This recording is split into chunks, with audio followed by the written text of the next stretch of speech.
إن الحمد لله نحمده ونستعينه ونستغفره ونعوذ بالله من شرور أنفسنا ومن سيئات أعمالنا من يهد الله فلا مضل له ومن يضلل فلا هادي له أشهد أن لا إله إلا الله وحده لا شريك له وأشهد أن محمدا عبده ورسوله أما بعد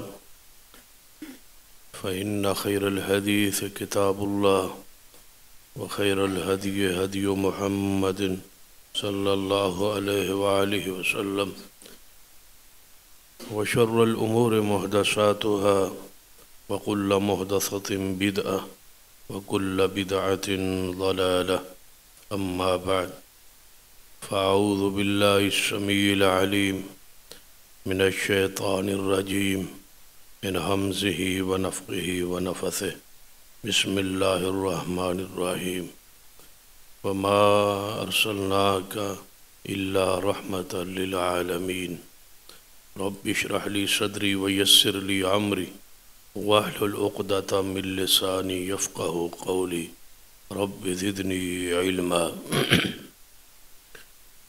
سبحان ربك رب العزة عما يصفون وسلام على المرسلين والحمد لله رب العالمين. حضرات،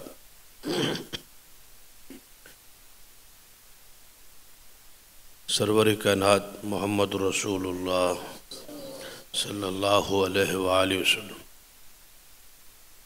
جو وہ صفات وہ اوصاف جو قرآن پاک اندر بیان ہو،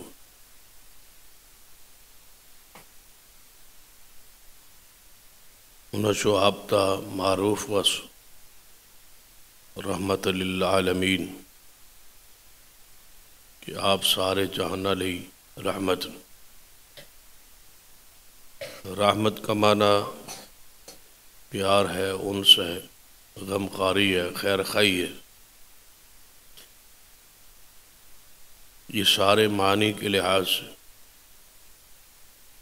محمد مصطفیٰ صلی اللہ علیہ وسلم کا یہ جو وصف ہے، یہ خوبی ہے، اس کے اندر یہ سارے معنی موجود ہیں. اور نبی علیہ الصلوۃ والسلام ہی اللہ دی ساری مخلوق جو اس لقب اور اس اعزاز اور اس وصف کے مصداق ہے اور اس میں بامسمہ ہے. جو اللہ نے نام دیا ہے، جو اللہ تعالیٰ نے کہا ہے، جو اللہ تعالیٰ نے آپ کی صفت اور شان بیان کی ہے، اس اندر کوئی شبہ یا ابہام نہیں ہے کہ آپ سارے جہانوں کے لیے رحمت. اس پر آج ہمارا غالباً 14واں خطبہ ہے کہ نبی علیہ الصلوۃ والسلام سارے جہانوں کے لیے رحمت. رحمت دے بہت سارے پہلو ہیں جنہاں دا بیان دا سلسلہ کئی خطبات اندر جاری ہے. اس جو ایک پہلو جس کا آج ذکر خیر ہوئے گا کہ نبی علیہ الصلوۃ والسلام نے اپنی ساری زندگی اندر کوئی پہلو ایسا نہیں چھوڑا جس کے اندر امت کی انسانیت دی رہنمائی نہ فرمائی. مسئلہ چھوٹا ہو یا بڑا ہو، ذاتی ہو یا کوئی بھی معاملہ ہو، وہ جسمانی ہو یا روحانی ہو، ہر مسئلے اندر آپ کی رہنمائی انسانیت لئی موجود. افسوس اور کمی اس بات کی ہے کہ آپ کی رحمت سے، آپ کے دین رحمت سے، آپ کی سنت رحمت سے وہ فائدہ اٹھایا نہیں گیا، جو آپ کا حق تھا اور جو ہماری ذمہ داری تھی، ہم اس ذمہ داری کو پورا نہ کر سکے۔ ہر بندہ اس میں کمی، کوتاہی اور نقص موجود ہے۔ غیروں کا طریقہ، غیروں کی ثقافت، انہاں دی تہذیب ہمارے دل کو لگتی ہے، بھاتی ہے، لیکن سرور کائنات محمد رسول اللہ صلی اللہ علیہ وسلم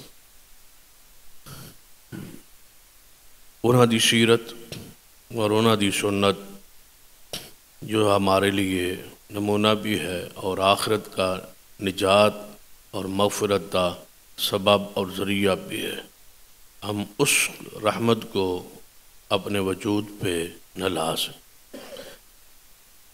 نبی علیہ الصلوۃ والسلام جنہوں نے میرے اور تواڈے لئی ایک قانون اور ضابطہ بنایا کہ کسی غیر قوم کی مشابہت نہ ہو، بلکہ ہر معاملے اندر آپ کی سنت، آپ کا طریقہ، آپ کا اسوہ، آپ کا نمونہ جو ہے، آپ کا حکم جو ہے، عامر جو ہے،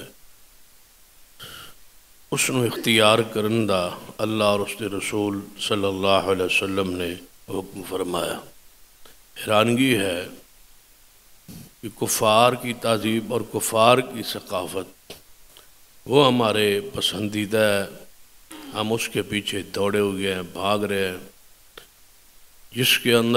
جس دے اندر دنیا اندر بھی اور آخرت اندر بھی ناکامی ہی ناکامی۔ مسلمان جس دے بارے ضمانت ہے قرآن اور احادیث اندر، گارنٹی ہے کہ کامیابی نصیب ہوئے گی، حضور دے طریقے اندر نجات ہوئے گی، رسول رحمت صلی اللہ علیہ وسلم دے طریقے اندر جنت مغفرت نصیب ہوئے گی، نبی علیہ الصلوۃ والسلام دے طریقے اندر اتنی آفر اور اتنی خوشخبری اور اتنی گارنٹی اور ضمانت تو بعد بھی اگر ایک مسلمان کفار کی تہذیب نو پسند کرے تو انتہائی باعث افسوس ہے۔ تو آئی سرور کائنات محمد رسول اللہ صلی اللہ علیہ وسلم آپ کی سیرت دا ہر پہلو میرے اور تواڈے لئی جو ہے وہ نمونہ ہے۔ تو آپ بھی ایک سیرت دا جو ہے وہ جمالاتی پہلو ہے، آپ کی خوبصورتی اور خوبصورت بننے اور رہنے اور اس کے لوازمات اور اس کے بارے میں سنت اور آپ کا دین کہ نبی علیہ الصلوۃ والسلام نے ہمارے لیے کس طرح رہنمائی فرمائی۔ یقیناً اس بات دے ہوتے اجماع اور اتفاق ہے کہ اللہ دی ساری مخلوق چوں خوبصورت محمد مصطفیٰ صلی اللہ علیہ وسلم، آپ جیسا حسین جو ہے اور کوئی نہیں۔ یہ آپ کے جسم کی، آپ کی صورت پاک کی کیفیت ہے، اس پر بہت ساری احادیث گواہ ہے، بطور دلیل پیش کیا جا سکتی ہے۔ جسم کی جو حالت اور کیفیت ہے کہ نبی علیہ الصلوۃ والسلام کی خوبصورتی کا جو عالم ہے، جو آپ کے جمال کا عالم ہے، کہ صحابہ کرام رضوان اللہ علیہم اجمعین نے اس نو بیان فرمایا۔ کسی نے آپ کی آنکھ کا تذکرہ کیا تو کسی نے آپ کے چہرے کی رونق کا اور روب کا اور طبطبہ کا اور ان کے حسن کا اور جمال کا ذکر کیا۔ وہ بڑی معروف حدیث ہے جو سیدنا جابر رضی اللہ تعالیٰ عنہ کے حوالے سے معروف ہے، جس دے اندر آپ نے حضور کا حسن جو ہے، جمال جو ہے وہ بیان فرمایا۔ بڑی مشہور حدیث ہے، قریباً ہر مسلمان دے علم دے اندر ہے کہ سیدنا جابر رضی اللہ تعالیٰ عنہ فرماتے ہیں کہ ایک رات نبی علیہ الصلوۃ والسلام مسجد نبوی کے سین اندر لیٹے ہوئے تھے، آرام کر رہے تھے۔ سرخ رنگ کی چادر جو ہے وہ حضور کے جسم مبارک پر تھی اور چہرہ پاک جو تھا اس پر چادر یا اس پر کپڑا نہیں تھا۔ 14ویں رات کا چاند پوری آب و تاب کے ساتھ روشن تھا۔ نبی علیہ الصلوۃ والسلام کے چہرے پر چاند کی جو چاندنی ہے وہ پڑ رہی تھی اور آپ کا چہرہ پاک چمک رہا تھا۔ تو آپ فرماتے ہیں کہ میرے دل ایک خیال پیدا ہو، اس طرح ہی میں آسمان دے چاند کو دیکھنے لگ گیا، ایک نظر چاند پہ اور ایک نظر رسول اللہ پر۔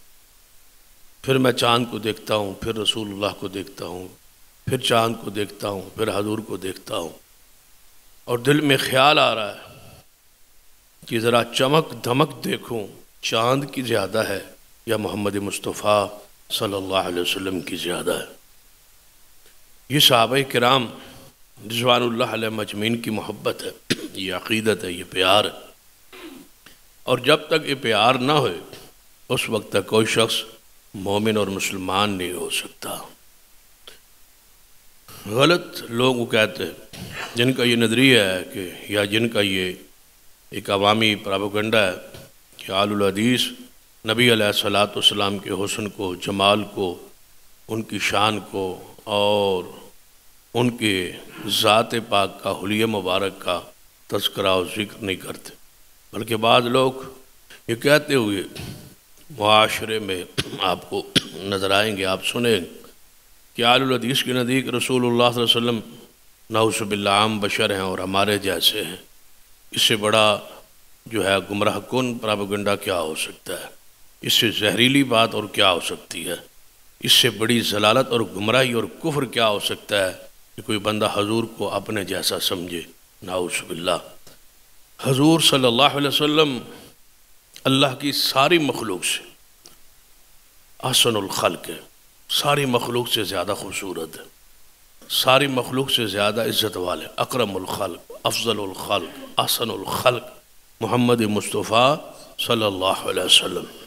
حسن اور جمال کا ذکر ہو رہا ہے، اور اس پر ایک عجیب بحث محدثین کرام نے کی ہے کہ حضور کے چہرہ پاک کی جو حالت اور کیفیت تھی وہ بہت کم صحابہ نے بیان کی، بہت کم، چند صحابہ کرام رضوان اللہ علیہ مجمعین جنہاں دی تعداد انگلیوں پر گنی جا سکتی ہے، چند صحابہ ہیں جنہوں نے حضور کے حسن کا ذکر کیا، آپ کے چہرے کی کیفیت جو تھی، جو حسن تھا، جمال تھا، روب تھا، اس کا ذکر کیا۔ کیوں؟ کم نے کیوں بیان کیا؟ چاہیے تو یہ تھا کہ جس طرح صحابہ کرام آپ کی سیرت کو، آپ کی سنن کو، آپ کے طریقوں کو بیان کر رہے ہیں، حضور کے چہرے کے حسن کو، جمال کو بھی اسی کثرت کے ساتھ بیان کرتے، لیکن بہت کم صحابہ نے بیان کیا۔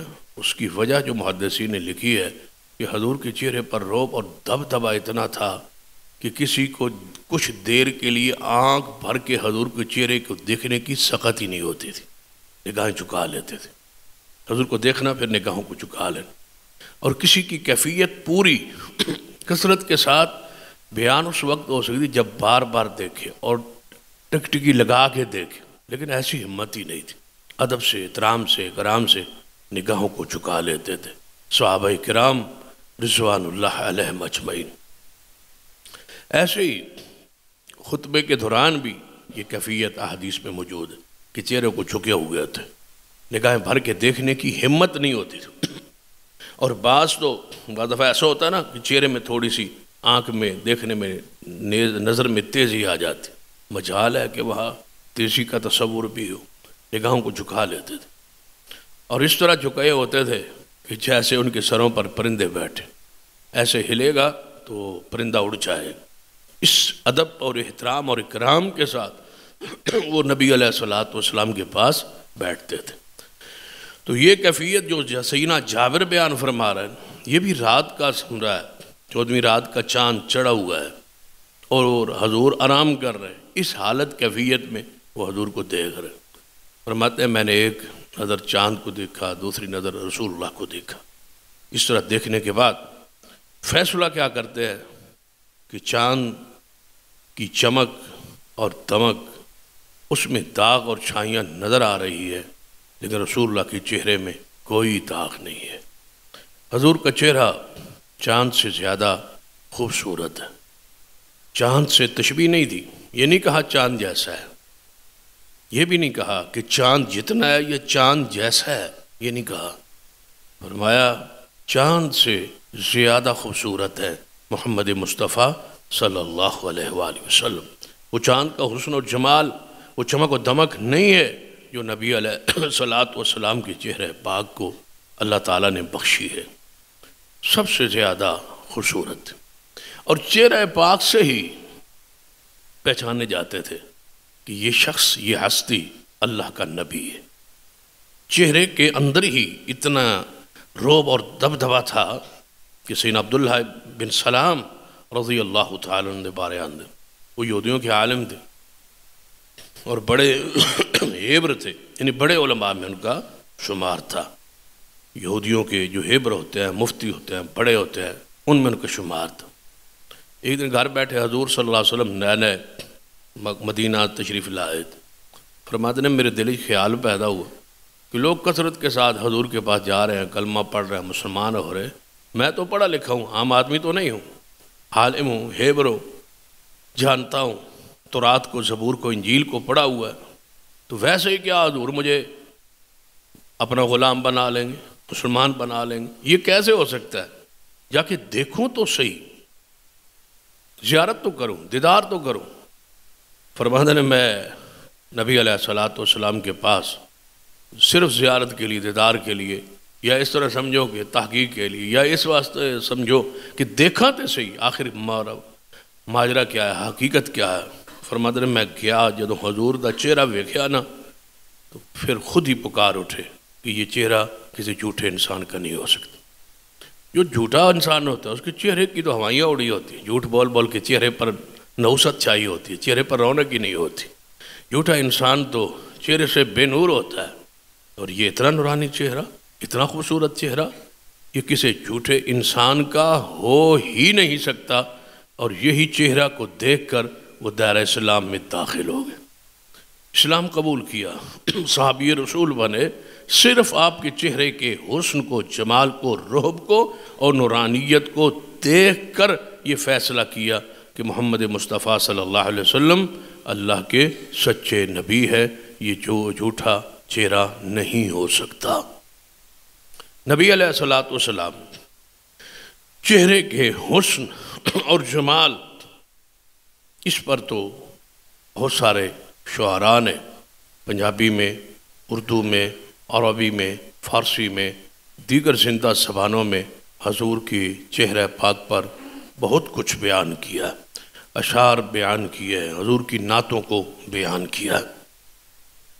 اس کا احاطہ ناممکن ہے، مشکل ہے کہ دنیا کے اندر جتنا کچھ آپ پر کہا گیا، جتنے آپ کے مرثیے آپ کی عظمت پر پڑھے گئے، اس کا احاطہ مشکل امر ہے۔ لیکن میں بات اس طرح بڑھانا چاہتا ہوں جو ہمارے موضوع سے متعلقہ ہے کہ آپ اتنے خوبصورت، لیکن اس کے باوجود نبی علیہ الصلوۃ والسلام نے ایک سیرت، حسن اور جمال کے باوجود ایک رحمت اور ایک سیرت امت کو بخشی ہے۔ اگر آپ وہ سنن ادا نہ بھی کرتے، وہ سنن نہ بھی بناتے، وہ طریقے نہ بھی بناتے، تو پھر بھی آپ حسین تھے، جمیل تھے، خوبصورت تھے، اور آپ کو ان چیزوں کی شاید ضرورت نہ تھی، لیکن اس کے باوجود نبی علیہ الصلوۃ والسلام نے کچھ ظاہری جمال کے لیے، کچھ ظاہری خوبصورتی کے لیے، خوبصورتی کو اور بڑھانے کے لیے، خوبصورتی کو چار چاند لگانے کے لیے، امت کو خوبصورتی سکھلانے کے لیے، امت کو ہر وقت جمال اور خوبصورتی میں رہنے کے لیے امت پر جو رحمتیں اور شفقتیں کی ہے محمد مصطفیٰ صلی اللہ علیہ وسلم نے، ان کا تذکرہ کرنا مقصود ہے۔ کیونکہ اسلام سے پہلے یہودیوں اور عیسائیوں کے اندر تقوی اور پرہیزگاری اور نیک ہونے کی جو علامات تھی، ان میں سے ایک علامت یہ بھی تھی کہ اس کو نہلانا نہیں ہے۔ ایک یہ بھی تقویٰ تھا اور پرہیزگاری تھی اور رہبانیت تھی کہ کپڑے ضرورت سے زیادہ پہنے یا ضرورت کے بھی جو ہیں وہ اتار دے، دنیا سے الگ تھلگ ہو جائے، اور شادی بیاہ یہ نہ ہو، ساری چیزیں دنیا سے لا تعلق ہو جائے اور نہانا دھونا چھوڑ دے۔ وہ مختلف، کوئی راہب تھا، کوئی ہندوؤں کے وہ جوگی تھے۔ اسی طرح آج اسلام کے اندر بھی دین کے نام پر ایسے عہدے اور مناصب ترتیب دیے گئے، گھڑے گئے۔ وہاں راہب اور جوگی ہوتے تھے، یہاں اسلام میں ملنگ اور مجذوب اور قلندروں کے نام پہ یہ ساری چیزیں اس دین کے نام پہ رواج دی گئی، اور ان کا ادب احترام و اکرام کیا گیا اور ان کی حوصلہ افزائی کی گئی۔ سرور کائنات محمد رسول اللہ صلی اللہ علیہ وسلم نے جو دین رحمت دی ہے، جو سنت رحمت دی ہے، اس میں وضاحت کی آپ نے کہ اسلام کے اندر یہ خشک دینداری بھی نہیں ہے، اور اسلام ساتھ ساتھ صفائی کا ترک کرنا اور جمال کا خیال نہ رکھنا یہ بھی اسلام نہیں ہے۔ نبی علیہ السلام نے ان ساری چیزوں کے باوجود کہ آپ حسین تھے، جمیل تھے اور ان چیزوں کے محتاج نہیں تھے، لیکن پھر بھی آپ نے امت پر رحمت اور شفقت کرتے ہوئے آپ نے امت کو زینت اختیار کرنے کا حکم دیا۔ اور اپنے جسم پہ ذرا اس پہ غور کرتے جائیں کہ نبی علیہ السلام نے وہ اشیاء جمال، وہ خوبصورتی کے لیے جن چیزوں کا استعمال کیا، نبی علیہ السلام نے وہ آپ کا انداز جمال جو تھا اختیار کرنے کا اور ان کو سنن بنانے کا اور طریقہ بنانے کا، اس کا ذکر کرنا مقصود ہے۔ انسان کا جسم کا جو اوپر سے نیچے کی طرف آغاز ہوتا ہے، وہ سب سے پہلے انسان کے سر کے اوپر بال ہے۔ تو آپ کے بال، ان کے حسن اور جمال کا بھلا کوئی تیل یا کوئی خوشبو یا کوئی کنگا یا ان چیزوں کے محتاج نہیں تھے، لیکن اس کے باوجود یہ ساری چیزیں محمد مصطفیٰ صلی اللہ علیہ وسلم نے میرے اور آپ کے لیے سنت بنائی۔ مجھ پر اور آپ پر یہ رحمت کی ہے، پوری دنیا کے انسانوں پر رحمت کی ہے کہ آپ نے اپنے جسم کے بالوں کی حفاظت اور نگرانی، خوبصورتی اور اپنا جمال اس میں کیسے رکھنا ہے، کہ آپ نے بالوں کو ایسے ہی چھوڑ دیا۔ آپ کی تو زلفیں تھیں اور انتہائی خوبصورت تھی، اور سفید اور سرخ خی میل سفیدی آپ کی جو چہرے پاک پر تھی، اور اس پر جو سیاہ اوپر بال اور لمبے زلفیں تھیں، اس کا حسن اور جمال کا اندازہ لگائیں۔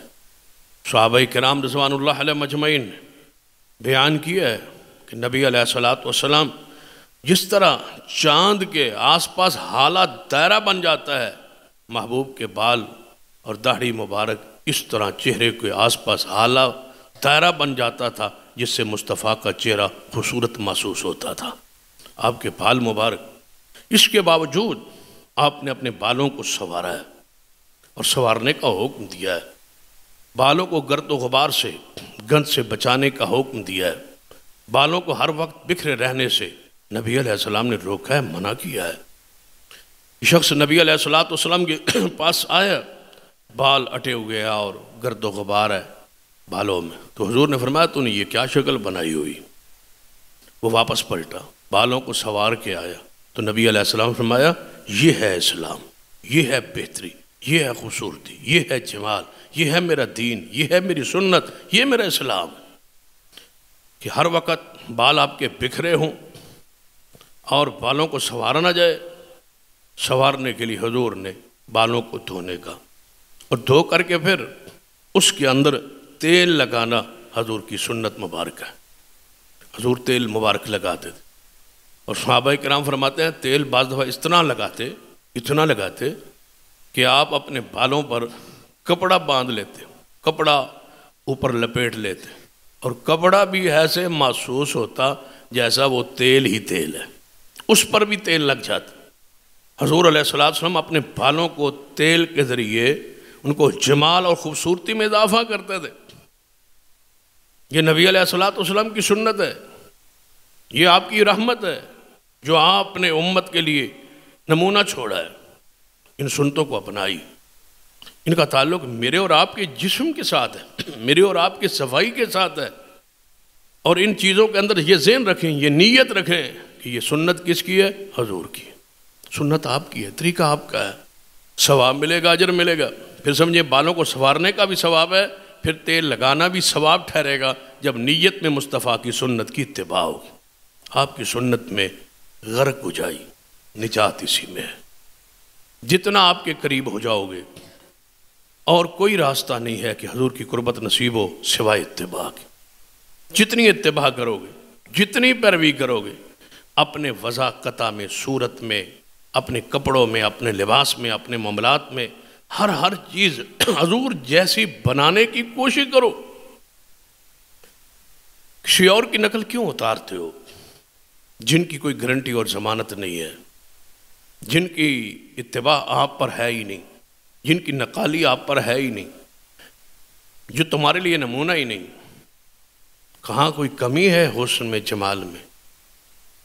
کائنات کے سب سے خوبصورت انسان ہے محمد مصطفیٰ صلی اللہ علیہ وسلم۔ آپ کو تو فخر ہونا چاہیے کہ ہمارے پاس آئیڈیل موجود ہے، ہمارے پاس رسول اللہ موجود ہے، آپ کی سنت، آپ کا طریقہ موجود ہے۔ دنیا تو میرا حروی کا شکار ہے جن کا کوئی رہبر اور لیڈر ہی نہیں، کسی کا سیاست میں ہے اور کسی کا معاملات میں ہے، کسی کا کسی پہلو میں ہے۔ ہمارا تو وہ نبی ہے جس نے زندگی کے ہر پہلو میں اپنی امت کی رہنمائی کی ہے۔ تو ان کو لیں، ان کو فالو کریں، ان سے پیار کریں، ان سے اپنے تعلق کو جوڑیں، ان سے محبت کریں، ان سے عقیدت رکھیں۔ دنیا اور آخرت کی کامیابی اسی میں ہے۔ بال تو رکھنے ہی ہیں آپ نے، لیکن سنت کے مطابق رکھ لیں۔ کیا سنت سے ہٹنے میں کوئی ذوق ہے، کوئی شوق ہے، یا آپ نے ضد بنائی ہوئی ہے حضور سے کہ آپ کی سنت کو نہیں لینا یا آپ کے طریقے کو ہم نے نہیں لینا؟ بال ایک ایسے سر پر اللہ کی یہ نعمت ہے، ان سے پوچھیں جن کے بال نہیں، جن کے بال گر گئے ہیں ان سے پوچھیں۔ وہ مصنوعی بال لگوانے کے چکر میں ہیں، وہ وگ لگوانے کے چکر میں ہیں، جس پر رسول اللہ نے لگوانے والے پر لعنت کی ہے۔ جس کے ہیں نہیں وہ تلاش کر رہا ہے بال مجھے مل جائیں، وہ پریشان ہے، اور جس کے پاس ہے وہ اپنے بالوں کی حالت کیفیت کو خود بگاڑ رہا ہے۔ نبی علیہ الصلوۃ والسلام سر کے بالوں کی زلفیں آپ رکھتے تھے، اپنے کانوں کی لو تک بعض دفعہ اور لمبے فرما لیتے، بعض دفعہ کندھوں تک حضور علیہ الصلوۃ والسلام کے بال مبارک پہنچ جاتے۔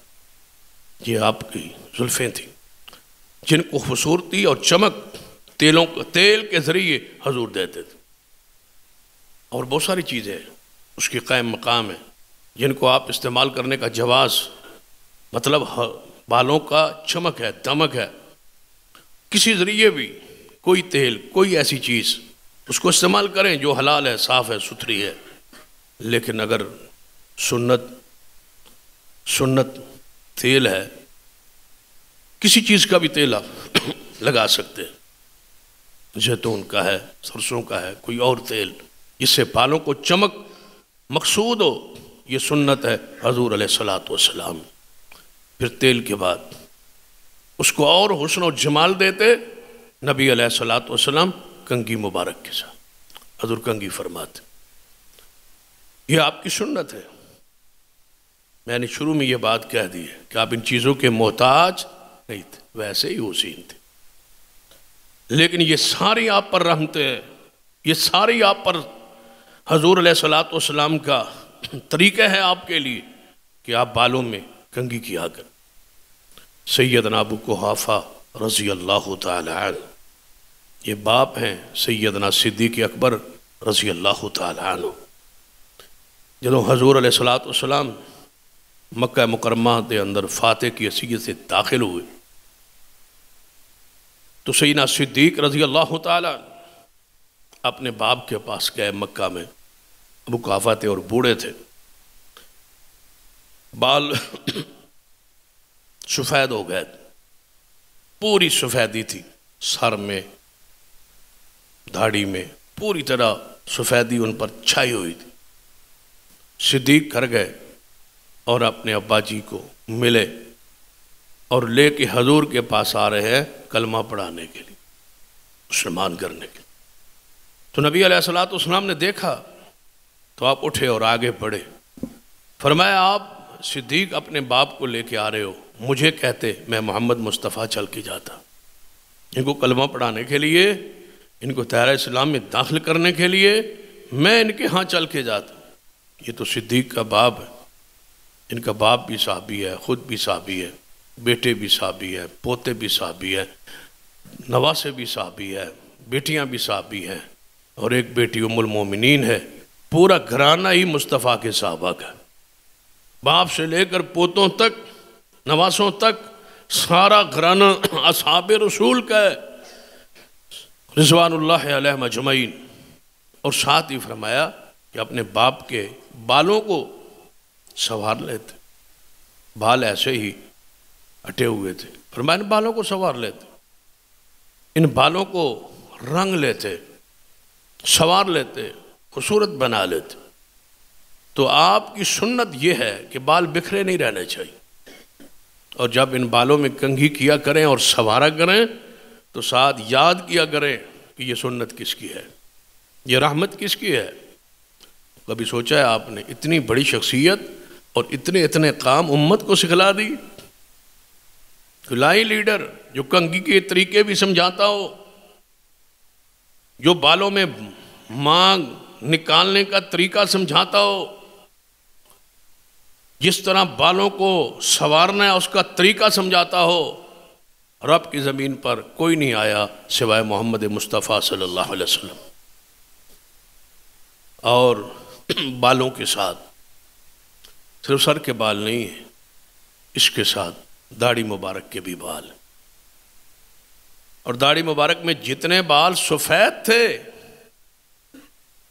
تقریباً 17 بالوں کا تذکر آتا ہے کہ حضور کی داڑھی مبارک میں 17 کے قریب بال سفید تھے۔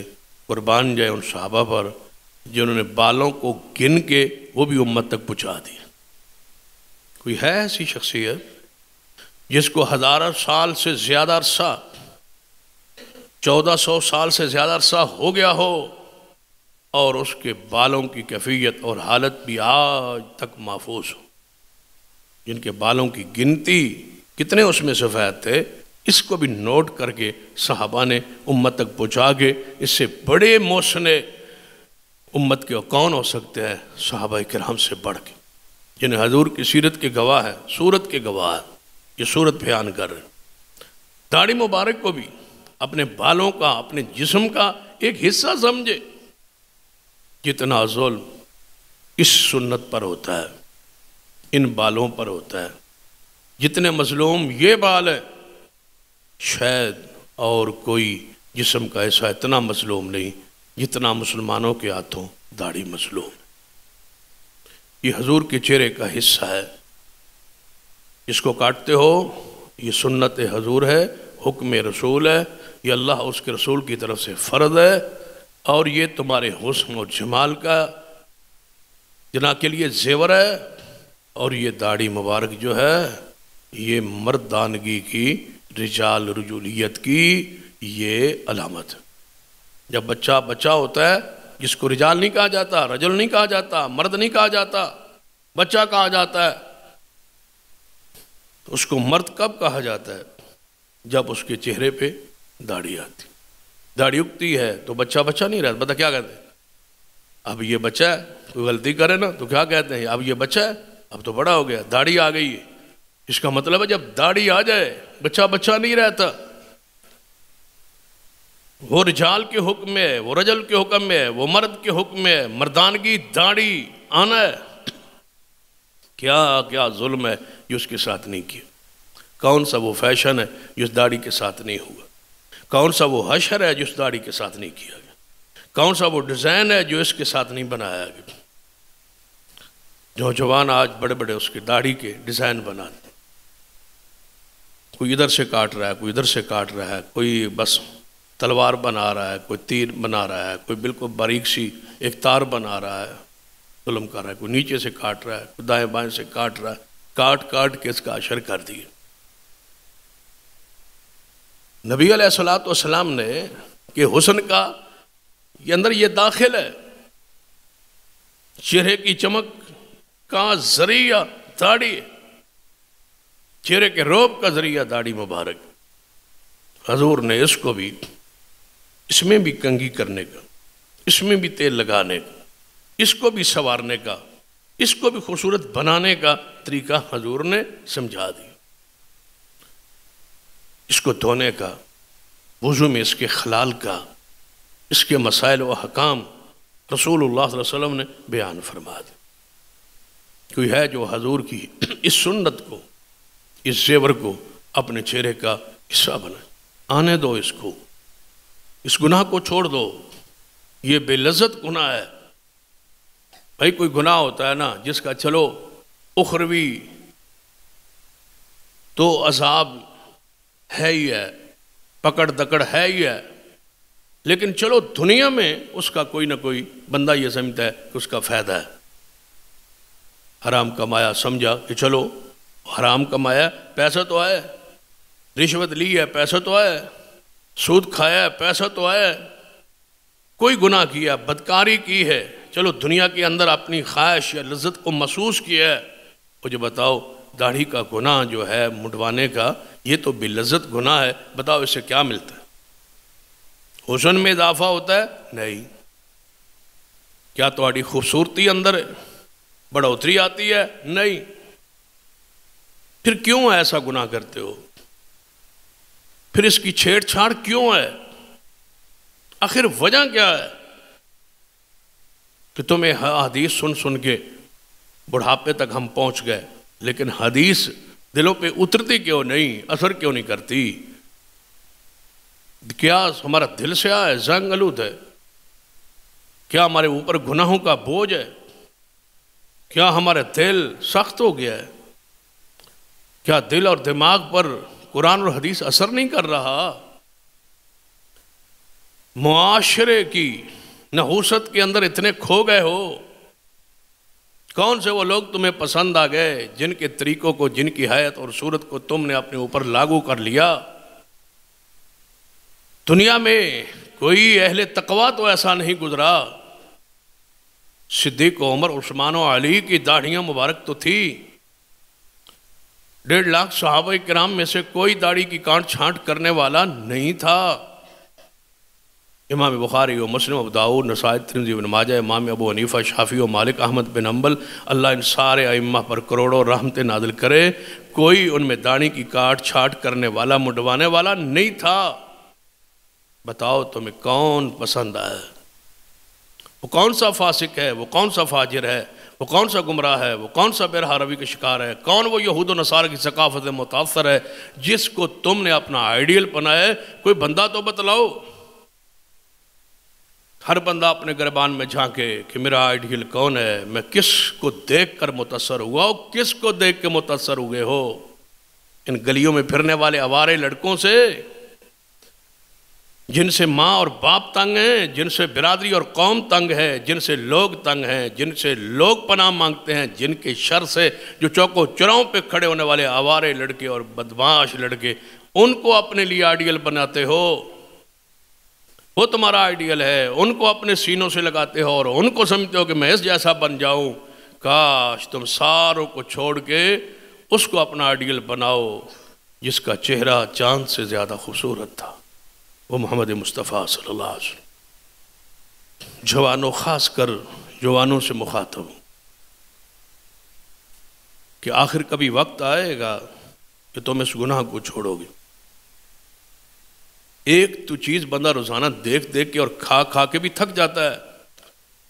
گھر میں لگاتار کئی دن گوشت بھی پکے تو بندہ کہتا تھک جاتا ہے، اور بندہ کہتا ہے یار کوئی اور چیز پکاؤ۔ گوشت کھا کر تھک گئے، دال کھا کر تھک گئے، جو روزانہ چیز پکتی ہے وہ بھی بندہ تھک جاتا ہے، کبھی گناہوں سے بھی تھک جایا کرو۔ کتنے سال ہو گئے یہ گناہ کرتے کرتے، کتنے سال ہو گئے یہ حالت اپنی بنائے ہوئی اور دیکھتے ہوئے، کبھی آئینہ اور شیشہ دیکھ کے اپنے گناہوں پہ رو بھی لیا کرو کہ میں کیا کر رہا ہوں اور کب سے کر رہا ہوں، میں کب چھوڑوں گا، میرا کب دل نرم ہوگا، کب دل یہ پھٹے گا، کب یہ دل روئے گا اور کب میری آنکھوں سے آنسو گرے گے، تم کیا پتھروں سے بھی سخت ہو گئے۔ اور رب کہتا ہے پتھر بھی بعد دفعہ گر پڑتے ہیں، ان سے بھی پانی نکل آتا ہے، کیا تمہارے دل اتنے سخت ہو گئے، ان سے کبھی پانی کا ایک قطرہ نہیں نکلا، یہ تو پانی کا قطرہ آنکھ سے نکل جائے تو اللہ جہنم کی آگ کو ٹھنڈا کر دیتا۔ آئی اپنا رخ موڑیے سنت کی طرف، حدیث کی طرف، دین کی طرف۔ گناہوں سے کیا ملتا ہے؟ کیا ملا ہے کسی کو آج تک؟ دین سے دور رہنے والوں بتلاؤ کیا کیا ہے تم نے، کیا کر لیا ہے تم نے، کیا سوار لیا ہے تم نے، گناہ کر کر کے کیا کیا ہے تم نے؟ اجڑے ہو، برباد ہوئے ہو، اور کیا کیا ہے؟ گھر کے ماحول کو تباہ کیا اور کیا کیا ہے؟ آؤ سنت کی طرف، نبی علیہ السلام کی اس سنت کو اپنے سینوں سے سجا لو، لگا لو، یہی خوبصورتی ہے۔ یہ اس محسن انسانیت کی رحمت ہے جس نے آپ کو یہ داڑھی جیسا زیور اور سنت عطا کی ہے۔ لے لو، ما آتاکم الرسول، ما آتاکم الرسول فخذوہ، ما آتاکم الرسول فخذوہ۔ اگر میں یہاں جمعے کے بعد یہ منظر ہو کہ میرے ہاتھ میں کوئی چیز ہو، چاول ہو، شرینی ہو، اور میں کہوں سارے لے کے جائے، تو کیا دوڑے نہیں آؤ گے سارے؟ ایک دوسرے آگے بڑھنے کی کوشش کرو گے۔ کوئی بندہ بانٹ رہا ہے، میں ہوں، کوئی اور بندہ ہو باہر کھڑا ہو، وہ چاول بانٹ رہا ہو، کوئی چیز بانٹ رہا ہو، آپ اس کی طرف بڑھیں گے ہاتھوں پہ ہاتھ اوپر کہ مجھے پہلے دو، مجھے پہلے دو۔ اگر کوئی دنیا کی چیز ملے تو لینے کے لیے آگے آگے دوڑتے ہو، لپتے ہو، تو میں کیوں نہ کہوں کہ ہم تقسیم کر رہے ہیں، ما آتاکم الرسول، رسول کی سنتوں کو تقسیم کر رہے ہیں۔ کوئی ہے جو لینے والا ہو فخذوہ، کوئی ہے اس کو پکڑنے والا، کوئی ہے اس کو لینے والا؟ تمہارے دلوں تک یہ آواز کیسے پہنچے، کیسے جھنجھوڑے تمہارے دلوں کو، اور کیسے وہاں آواز یہ صدا یہ پہنچے؟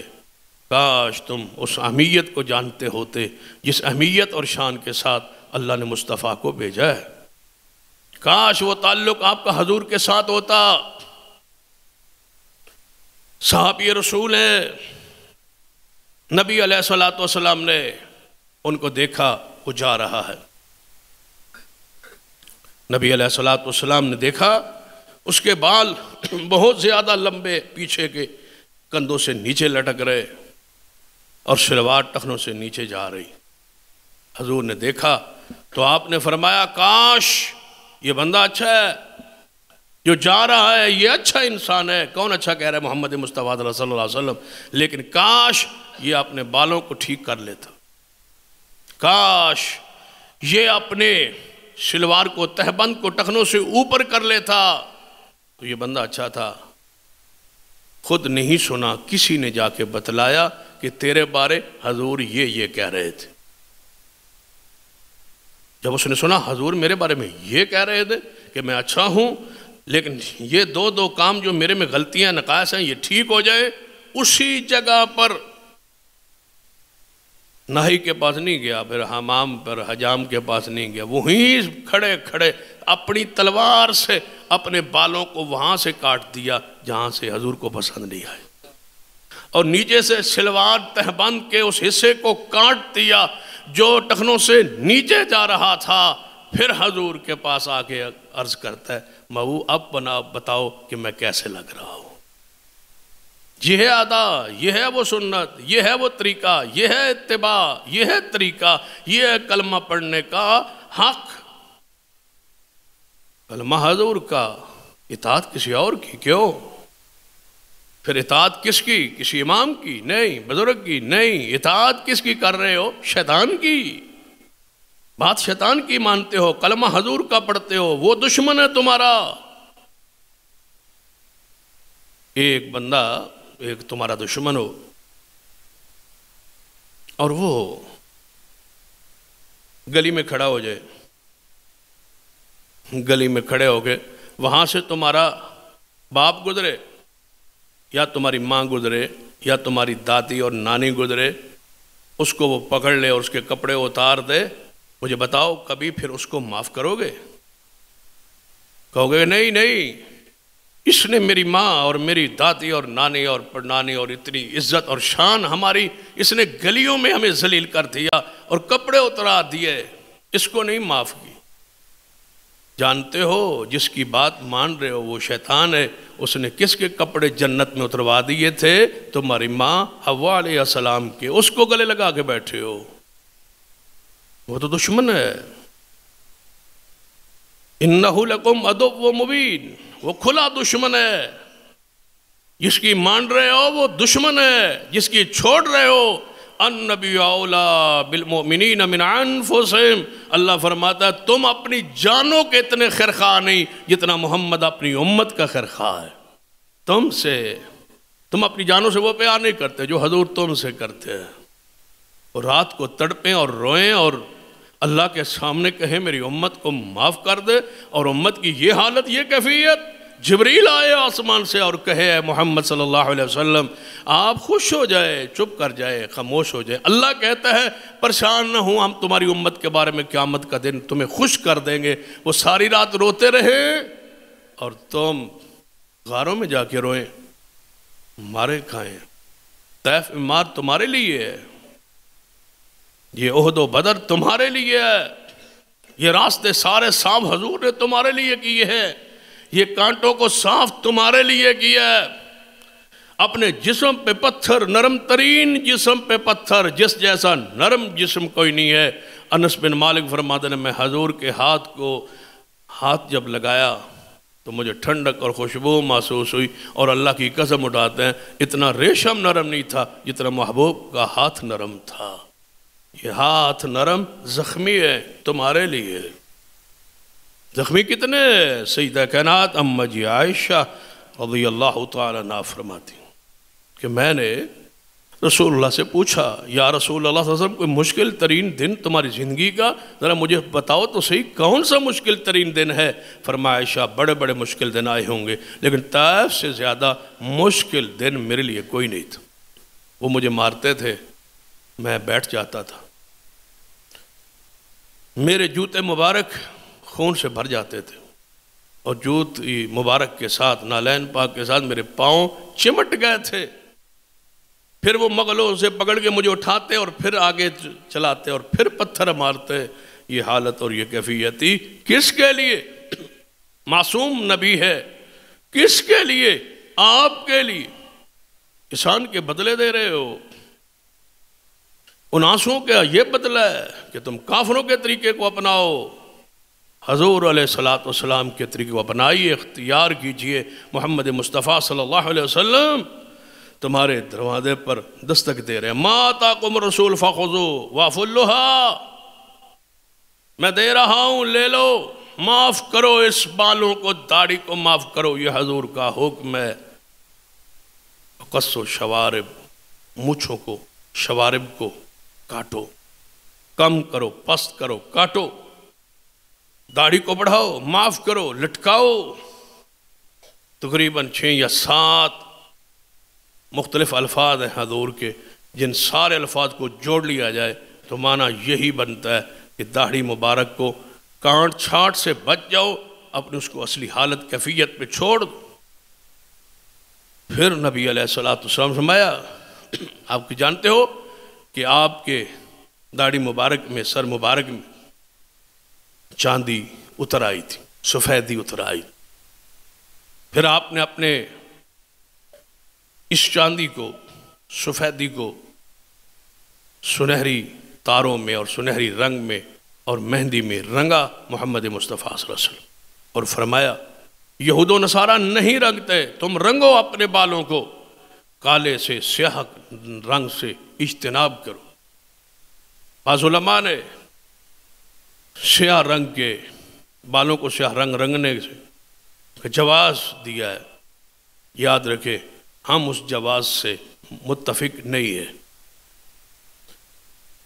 جن علماء نے بالوں کو سیاہ کرنے کا جواز اختیار کیا ہے، ہم ان کے اس فتوے سے اور ان کے دلائل سے اور ان کے جواز سے مطمئن نہیں ہے۔ ہم داڑھی کو رنگنے کا سنت سمجھتے ہیں، مستحب سمجھتے ہیں، اولا سمجھتے ہیں، بہتر سمجھتے ہیں، لیکن داڑھی کو سفید رکھنے کو جائز سمجھتے ہیں، رنگنے کو بہتر اولا سمجھتے ہیں، لیکن ساتھ ہی سیاہ رنگ سے بچنے کو لازم سمجھتے ہیں، بچنے سے بچنا چاہیے، اور مہندی کے رنگ میں رنگنا چاہیے، سیاہ رنگ نہ ہو۔ وہ جو رحمت حضور نے دی ہے، جب حضور نے سیاہ اپنے بالوں کو نہیں کیا، مہندی سے رنگا ہے، بسمہ سے رنگا ہے، سنہری کیا ہے، تو ہم کیوں وہ رنگ کریں جو حضور نے نہیں کیا؟ جسے حضور نے بچنے کا حکم طریقہ سمجھایا ہے، زیادہ سے زیادہ کسی نے جواز ہی پیش کیا ہے نا، تو ہم نہیں ہیں جواز سے متفق۔ جب حضور نے اپنے رنگ مبارک، داڑھی مبارک کو سرخ کیا ہے، سنہری کیا ہے، داڑھی سے اس کو رنگا ہے، تو ہم اسی کو سنت سمجھتے ہیں جیسے حضور نے کیا ہے۔ یہی طریقہ ہے۔ بالوں کے بعد جسم کا، سر مبارک کا، حسن کا، جمال کا کے لیے بہت بڑی نعمت آپ کے چہرے پر آنکھ ہے۔ آؤ اس عضو کی طرف آتے ہیں، آنکھ کی طرف آتے ہیں۔ یہ اللہ کی نعمت ہے۔ جس کی آنکھ نہیں ہے اس سے پوچھو، جو اس نعمت سے محروم ہے اس سے پوچھو۔ اور آپ ہمارے سامنے ہمارے قاری صاحب آنکھوں سے محروم ہے، بیٹھے ہیں، ان سے پوچھو آنکھ کی نعمت کی حیثیت کیا ہے۔ اور اگر آپ جمعے کے اندر ایک لمحہ ایسا ہوتا ہے جس میں جو دعا کیجئے اللہ قبول کر لیتا ہے، دعا کریں اللہ قاری صاحب کو آنکھ جیسی نعمت عطا کر دے۔ اللہ ہر اس بندے کو جو آنکھ سے محروم ہے، اور میں کبھی کبھی سوچتا ہوں اور دیکھتا ہوں، غور کرتا ہوں اس آنکھ نعمت پہ، تو بڑی حیرانی ہوتی ہے۔ بچہ ایک پیدا ہوا آنکھ سے محروم ہے، بڑا ہوا آنکھ سے محروم ہو گیا، وہ کتنا اپنے آپ کو معذور سمجھتا ہوگا۔ جس کے سامنے ماں بیٹھی ہے لیکن ماں کی صورت کو نہیں دیکھ سکتا، باپ بیٹھا ہے باپ کی صورت کو نہیں دیکھ سکتا، اولاد بیٹھی ہے اولاد کی صورت کو نہیں دیکھ سکتا۔ اللہ تعالیٰ رحمت کرے تو جب وہ بیت اللہ میں پہنچے تو اس وقت محسوس ہوتا ہے جب بیت اللہ کو نہیں دیکھ سکتا۔ لیکن ایک شرف بھی ہے، ایک وقار بھی ہے، اور اس وقار کا ذکر حدیث میں ہے۔ رسول اللہ فرماتے ہیں جب قیامت والے دن دنیا میں اندھا رہنے والا شخص، نبینا رہنے والا شخص جب قیامت والے دن آئے گا نا، تو اللہ تعالیٰ فرمائے گا کہ اے میرے بندے جا جنت میں داخل ہو جا، تجھے میں نے دنیا میں آنکھ کی نعمت سے محروم رکھا اور آج تجھے جہنم میں دھکیل دوں، یہ میری غیرت اور رحمت گوارا نہیں کرتی، جا میری رحمت سے جنت میں داخل ہو جا۔ یہ رحمت بھی ہے اس لحاظ سے، اس معذوری پر صبر بھی ہے، جس کا بدلہ اجر جنت کی صورت میں۔ تو ذرا غور کرے، آنکھ، حضور کی آنکھ انتہائی خوبصورت تھی۔ صحابہ کرام نے آنکھ کے حسن کو، جمال کو محدثین شارحین حدیث نے بیان کیا ہے۔ خوبصورتی کے باوجود حضور نے اس میں مزید حسن کو دوبالا، جمال، خوبصورتی پیدا کرنے کے لیے آنکھ کے لیے حضور نے سرما امت کے لیے تجویز کیا ہے۔ محتاج نہیں تھی۔ بعض علماء نے لکھا ہے کہ آپ کی آنکھیں سرمگی تھیں، ایسے محسوس ہوتا جیسے سرما نہ بھی ڈالے تو سرما ڈالا ہوا ہے، اس کے باوجود سرما ڈالتے تھے۔ آپ نے فرمایا سرما ڈالنے سے آنکھ روشن رہتی ہے، آنکھ روشن رہتی ہے، نگاہ روشن رہتی ہے، نگاہ محفوظ رہتی، گرد و غبار سے محفوظ رہتی، پلکوں کی بڑھوتری کا سرما کے ذریعے اضافہ ہوتا، پلکیں بڑھتی ہیں، اس کے بال بڑھتے ہیں، خوبصورتی محسوس ہوتی ہے، اور حضور عصمت سرما جو تھا وہ ڈالتے تھے۔ صحابہ کرام فرماتے ہیں 3 سلاخیں ہر آنکھ میں ہر رات حضور ڈال کے سوتے تھے۔ یہ آپ کے لیے ہے جو حضور، بتاؤ ایسا کوئی لیڈر دنیا میں ایسا ہے جو آنکھ کی حفاظت کے گر اور طریقے بھی امت کو سمجھائے، ان کو کیسے محفوظ رکھنا ہے؟ اور فرمایا آنکھوں والا اور نبینا برابر نہیں ہے، وما یستوی الاعمی والبصیر، نہیں ہے برابر آنکھوں والا نبینا، یہ نعمت ہے۔ فرمایا جب وہ اللہ جس نے تمہاری 2 آنکھیں بنائی ہیں، ولسانا وشفتین، ولسانا وشفتین، زبان اور ہونٹ بنائے اور آنکھیں بنائی، یہ اللہ کی نعمت ہے، اس کی حفاظت کیجیے، اس کی قدر کیجیے، اس کو سرمے کے ذریعے حسن دیجیے، جمال دیجیے، یہ محبوب کی رحمت ہے، اس رحمت کو اپنے عمل میں لائی، نگاہ محفوظ رہے گی۔ لیکن یاد رکھنا اصل آنکھ کا جو اس کی حفاظت ہے، نگرانی ہے، اصل جو اس کا زیور ہے وہ سرمے کے ساتھ ساتھ حیا ہے۔ حیا نہ ہو تو اس آنکھ کی کوئی قیمت نہیں، اس کو قیمتی بنائی، یہ اللہ کی نعمت۔ اس آنکھ سے ایک دن آئے گا حوض کوثر پہ حضور کی زیارت ہوگی، اس آنکھ سے جب جنت میں سارے جائیں گے انشاءاللہ تو اللہ کا دیدار ہوگا۔ یہی وہ نعمت ہے آنکھ جس سے ہم نے اللہ کو دیکھنا ہے۔ کہیں ایسا نہ ہو کہ اس آنکھ کی براہ روی اور بد چلنے سے اس کے دیدار سے محروم نہ ہو جاؤ۔ جنت میں دیدار ہوگا اللہ کا، جنت میں حوض کوثر پہ دیدار ہوگا ہمیں محمد مصطفیٰ صلی اللہ علیہ وسلم کا، اور اللہ ایسے بھی رحمت کر سکتا ہے کہ ہم سوئے ہوئے ہوں اور نیند میں، خواب میں، دنیا کے اندر ہی حضور کی زیارت نصیب ہو جائے۔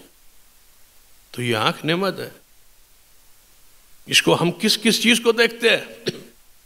اچھائی کو، برائی کو، فائدے اور نقصان کو اس آنکھ سے دیکھ کے فیصلہ کرتے ہیں، پہچانتے ہیں۔ اس سے بڑی نعمت کیا ہو سکتی؟ اس کی قدر کیجئے اور اس کے اندر حیا اور ادب اور احترام پیش کیجئے۔ حضور نے فرمایا جو بندہ کسی مکان کے چھت پہ چڑھ کے، جس طرح یہ فروری میں بسنت مناتے ہوئے بسنتے لوگ مکانوں کی چھتوں پر جو ادھر ادھر دیکھتے ہیں، پتہ ہے اس کا وبال کیا ہے؟ حضور فرماتے ہیں جو کسی کی طرف آنکھ کسی کے گھر میں جھانکتا ہے اور آگے بندے کو غیرت آئی، غصہ، اس نے پتھر دے مارا، اس کی آنکھ نکل گئی، حضور فرماتے ہیں کوئی گناہ نہیں۔ اس آنکھ کی قدر و قیمت حیا کے ساتھ۔ ویسے کسی کی لڑائی میں ظلمن کسی کی آنکھ نکال دی جائے تو 50 اونٹ دیت ہے، بندہ مار دے تو 100 اونٹ، آنکھ نکال دے تو 50 اونٹ، نصف بندہ یعنی ختم ہو گیا اگر ایک آنکھ ختم ہو گئی۔ لیکن یہ اس وقت ہے جب اس میں حیا ہو۔ حضور نے کیا فرمایا؟ جب کسی غیر عورت پہ اچانک نظر پڑ جائے اپنی آنکھ کو نیچے کر لو۔ یہ حضور نے اس آنکھ کا حق یہ سکھایا ہے۔ فرمایا یہ جو نظر ہے نا، یہ جو آنکھ ہے، جب کسی پر پڑے تو فرمایا ماشاء اللہ لا قوت الا باللہ، یہ الفاظ ایسے کہو تاکہ اللہ تمہاری نظر کی تیزی سے، نظر بد سے اس کو محفوظ فرمائے۔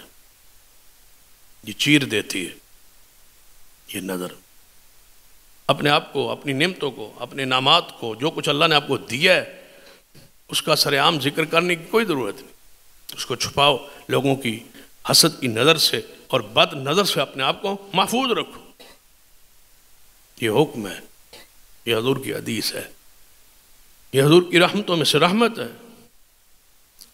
مایا یہ چند لمحوں میں اونٹ کو ہانڈی میں پہنچا دیتی، یہ آنکھ اتنی تیز ہے، نظر بد سے دوسرے بندے کو محفوظ رکھو۔ اور اگر تمہاری نظر کسی کو لگ جائے تو پھر حضور نے یہ نہیں فرمایا کہ آپ اس کو چھپا لیں، نہیں، اس کو بتلائیں کہ میری نظر اس تجھے یا تمہاری فلاں چیز کو میں نے دیکھا تھا، میری نظر لگ گئی۔ بتانے کا یہ فائدہ ہوگا کہ اس کو پتہ چل جائے گا کہ اس وجہ سے یہ ہوا ہے، تو پھر آپ اس کو وضو کر کے دیں، خود وضو کرے اور وضو کا استعمال شدہ جو پانی ہے وہ نیچے ٹپ رکھے، وہاں وضو کرے، وہ وضو والا پانی اس کو دے دیں۔ جو بیمار ہوا ہے، نظر سے جانور ہے یا انسان ہے، اس پر ڈالیں گے، اللہ اس نظر بد کے شر سے اسے بچا لے۔ یہ سنت حضور نے علاج بھی بتا دیا، میں کیوں نہ کہوں وَمَا أَرْسَلْنَاكَ إِلَّا رَحْمَةً لِلْعَالَمِينَ، سارے جانوں کے لیے آپ رحمت ہے۔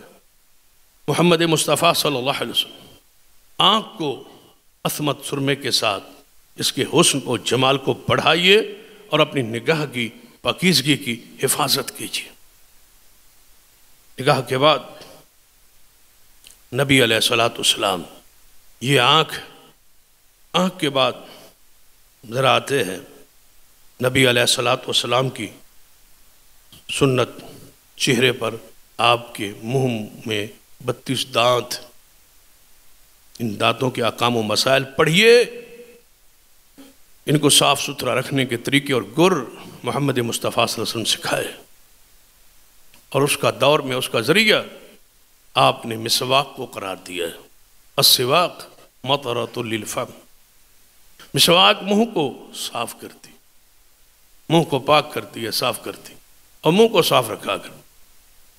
اس لحاظ سے بھی اس سے آپ نے نماز پڑھنی، اور اس لحاظ سے بھی کہ اس سے آپ نے اللہ کا ذکر کرنا ہے، قرآن پڑھنا ہے، اور اس لحاظ سے بھی کہ اس منہ سے ایک خوشبو اور معطر ترین ایک عبادت آپ کے منہ سے ہوتی ہے، جس کا تعلق یہ منہ سے ہے۔ وہ پتہ ہے کون سی ہے؟ اللہم صلی علی محمد وعلی آل محمد، وہ درود پاک ہے۔ درود سے منہ خوشبو دار ہوتا ہے، معطر ہوتا ہے، تسکین نصیب ہوتی، اس لیے ضروری ہے کہ یہ پاک ہو، صاف ہو، بدبو سے محفوظ ہو، اس میں سگریٹ اور حقے کی بدبو نہ ہو، یہ بدبودار نہ ہو۔ اس سے نام نکلنا ہے کس کا؟ حضور کا۔ اللہم صلی علی محمد وعلی آل محمد بدبودار منہ سے کیوں کہ نکلے؟ اس کے لیے خوشبودار منہ چاہیے، اور خوشبو کیسے پیدا ہوگی؟ مسواک کے ذریعے۔ مسواک کا بدل جو بھی استعمال کرے، وہ برش ہے، پیسٹ ہے، اس کو استعمال کریں، لیکن مسواک رہے گا، سنت رہے گی، اس کی افادیت پھر بھی کم نہیں ہوتی۔ دنیا کے کوئی پیسٹ وہاں نہیں پہنچتا جہاں مصطفیٰ کی سنت پہنچتی، وہ مسواک ہے۔ حضور فرماتے ہیں لولا ان اشق علی امتی، اگر میں اپنی امت پہ بھار اور بوجھ نہ سمجھتا، میں نے تو امت پر رحمت کی ہے، امت پر شفقت کی ہے، مجھے تو تمہارا دھیان اور خیال آ گیا ہے، اگر میں مشکل نہ سمجھتا تو میں اس مسواک سے اتنی محبت کرتا ہوں کہ ہر وضو کے ساتھ میں اس کو کرنے کا حکم دیتا، فرض کر دیتا۔ میں نے تمہارے لیے رحمت کی ہے، فرض قرار نہیں دیا کہ تم کہیں مشکل میں نہ پڑ جاؤ۔ وما ارسلناک الا رحمۃ للعالمین۔ امی عائشہ صدیقہ رضی اللہ تعالیٰ فرماندیا نے کہ نبی علیہ السلام مسواک کرتے اور پھر اپنا مسواک مجھے دے دیتے، میں بغیر دھوئے صاف کیے حضور کا مسواک اپنے منہ میں کرتی۔ یہاں تو بڑا مشکل ہے کرونا کی وبا میں، اور پھر اتنی محبت کہاں؟ یہ محبت بھی رحمت ہے، یہ حضور سے لے۔ فرماتا میں حضور کا جھوٹا مسواک کر لیتی، اور پھر میں مسواک کرنے کے بعد اس کو دھو دیتی، دھو کے حضور کو پھر واپس کر دیتی، حضور مجھے دے دیتے۔